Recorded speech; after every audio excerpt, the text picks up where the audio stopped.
আবার আসবো এই দেশের শাসন ক্ষমতাতে আসবো, এই দেশকে রিগেইন করব, এই দেশে এইসব হায়নার বাচ্চাদের একদিন বিচার হবে।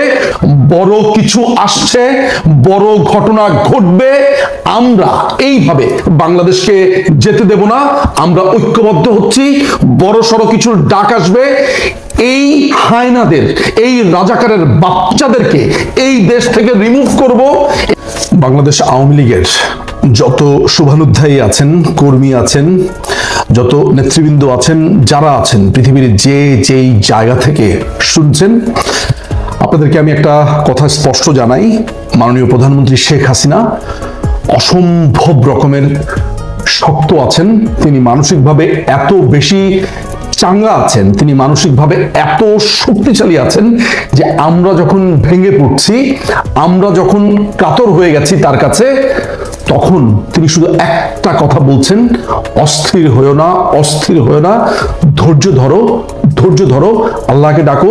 উনি সবসময়, উনি এত স্ট্রেংথ ওনার গলার ভয়েস। আমি সবসময় একটা কথা আপনাদেরকে বলি, গত 5ই অগাস্টের পর থেকে বারবার করে বলে এসেছি, আমরা সব হারাতে পারি। এই 32 নম্বরের ঘটনা যা ঘটেছে, এটা তো তারা এখন ভেঙেছে, এর আগে তো পুড়িয়ে দিয়ে শেষ করে দিয়েছে।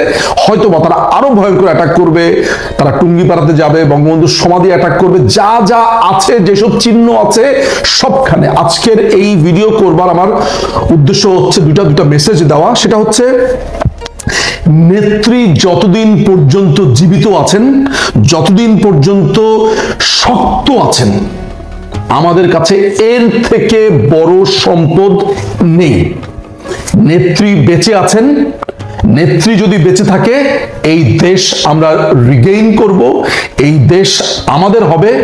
আমাদের ভেতর মুক্তিযুদ্ধের সমস্ত স্পিরিট বিদ্যমান। মুক্তিযোদ্ধারা যা করেছে, এটা আমাদের জন্য স্ট্রেইট ওয়ে একটা যুদ্ধ। দ্বিতীয় মেসেজটা হচ্ছে, পৃথিবীর যেই প্রান্তে আপনারা যারা যারা আছেন, আমাদের অসংখ্য গুণমুগ্ধ মানুষরা রয়েছেন, অসংখ্য ভোটাররা রয়েছেন, সমর্থকরা রয়েছেন, যারা পড়াশোনা করছেন, চিন্তা করছেন, যারা কখনো রাজপথের আন্দোলনে আসেননি, যারা নীরবে নিজেদের মতন থাকেন, কিন্তু ভোটের সময় নৌকাকেই ভোট দিয়ে যান। আজকে আমাদের সেই লাইফ লাইন ইউজ করবার সময় এসেছে। পৃথিবীর যেই প্রান্ত থেকে যত রকমের পেশাজীবী আছেন, পৃথিবীর যে কোনো জায়গাতে, আপনারা নিজেদের ভেতরে ঐক্যবদ্ধ হন। কিভাবে?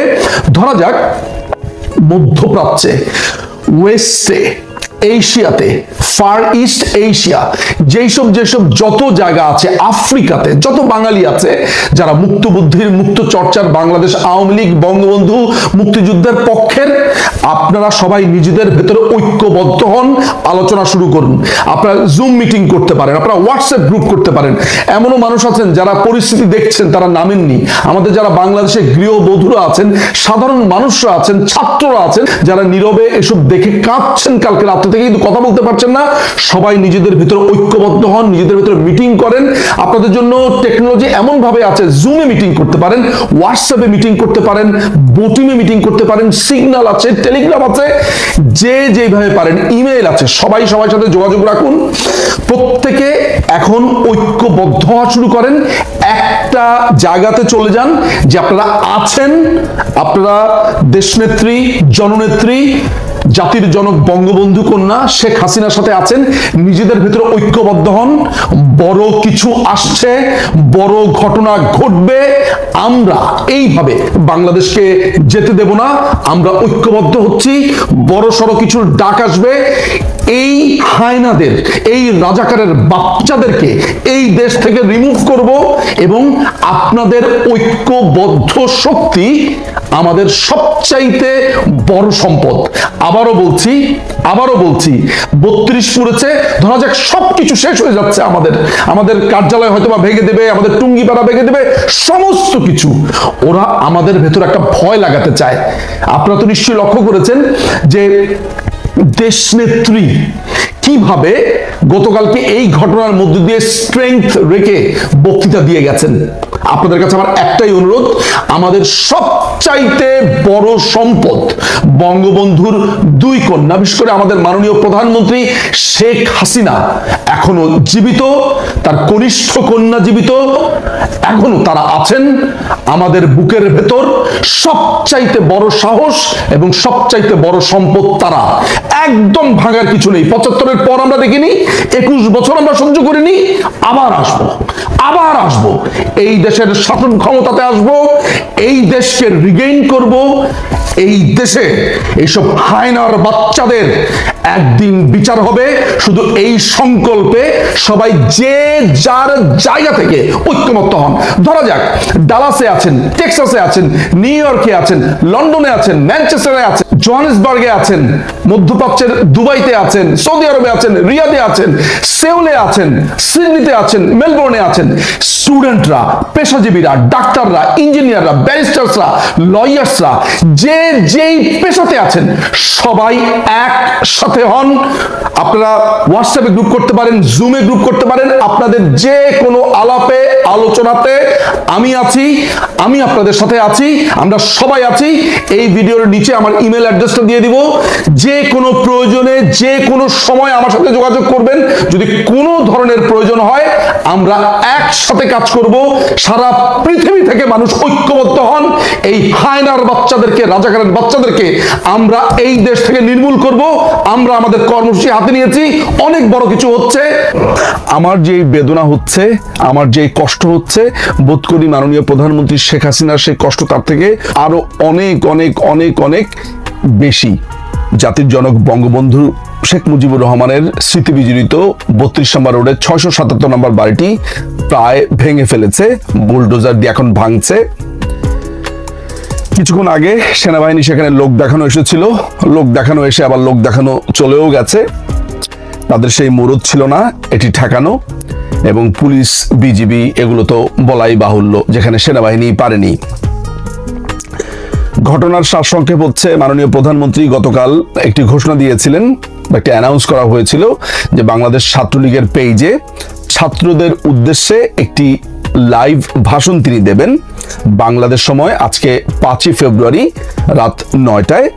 এই সংবাদ পাওয়ার পরপরই দখলদার ইউনুস বাহিনীর যে গুন্ডারা, যে রাজাকার আলবদর বাহিনীর টেরোরিস্ট যারা আছে, তারা ঘোষণা দিয়েছে এই বক্তব্য দিতে দেওয়া হবে না। যদি তিনি বক্তব্য দেন তাহলে 32 নম্বরের বাড়িটি গুঁড়ে দেওয়া হবে। এদের কাছে 32 নম্বরের বাড়িটি শুধুমাত্র একটি বাড়ি। এদের কাছে 32 নম্বর রোডের বাড়ি হচ্ছে মাননীয় প্রধানমন্ত্রীকে প্রতিশোধ নেওয়ার একটি টুলস। শুধু এটি বঙ্গবন্ধু স্মৃতি বিজড়িত বাড়ি সেই হিসেবে তারা বিবেচনা করেছে। অথচ এই 32 নম্বরের ইতিহাস, মুক্তিযুদ্ধ, এই 32 নম্বরের সাথে পুরো বাংলা জাতির মুক্তি কিভাবে জড়িয়ে আছে সেগুলো মনে হয় এখানে বলে আমি মনে হয় সময় নষ্ট করব না। আর বাঙালিকে এসব বলেও লাভ নাই। বাঙালি মুক্তিযুদ্ধ, তার আতুর ঘর, কোনখান থেকে 6 দফা এসেছে, কোনখান থেকে আপনার 6 দফার চিন্তা ভাবনা করা হয়েছে, মুক্তিযুদ্ধের কথা বলা হয়েছে, স্বাধীনতার ঘোষণা দেওয়া হয়েছে, এসব সমস্ত কিছু আসলে আমার কাছে এখন বলাটাই একটা সিম্পলি আমার কাছে ওয়েস্ট অফ টাইম ছাড়া কিছুই মনে হয় না। এই বাঙালিকে আমি আর এগুলো নিয়ে কথাই বলতে চাই না। যে গভীর বেদনা, যে কষ্ট লালন করছি এবং সেগুলো ছাপিয়ে বলতে এসেছি, সেটা বোধ করি আমি বলতে পারছি কারণ আমার নেত্রীর কাছ থেকেই আমি সেটা আজকে শিখেছি। শুধু আমি না, লক্ষ লক্ষ মানুষ আজকে একটা ঘটনা তার কাছ থেকে শিখেছেন, একটা শিক্ষা পেয়েছেন। সেটি কি? আমার যে বেদনা হচ্ছে, আমার যে কষ্ট হচ্ছে, বোধ করি মাননীয় প্রধানমন্ত্রী শেখ হাসিনার সেই কষ্ট তার থেকে আরো অনেক অনেক অনেক অনেক বেশি। এইরকম একটা মোমেন্টে আমার মনে আছে ইউকে টাইম দুপুর 3টা, বাংলাদেশ সময় 9টায় মাননীয় প্রধানমন্ত্রী ভাষণ দেবেন। আমার মেয়েকে আমি স্কুল থেকে আনতে যাচ্ছিলাম, আমার সাথে হেডফোন নিতে ভুলে গেছি, আমি কানে দিয়ে শুনছি। মানে সোজা কথা হচ্ছে যে কি বলবেন তিনি আজকে কথা বলবেন, কি নির্দেশনা দিবেন সেসবের জন্য।